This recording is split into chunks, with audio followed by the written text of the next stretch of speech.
Hi everyone. EMI miss అయితే bank penalty ఎలా వేస్తుందో తెలుసా?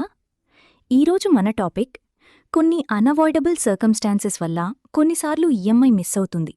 మనందరికీ తెలుసు, ఈఎంఐ మిస్ అయితే సిబిల్ స్కోర్ డౌన్ అవుతుంది. కానీ చాలామందికి తెలీదు, బ్యాంక్ ఓవర్డ్యూ అమౌంట్పై పెనాల్టీ ఎలా ఛార్జ్ చేస్తుంది. పెనాల్టీ ఇంట్రెస్ట్ అనేది బ్యాంక్కి బ్యాంక్ వేరుగా ఉంటుంది. మనం ఎగ్జాంపుల్గా 2% తీసుకుందాం.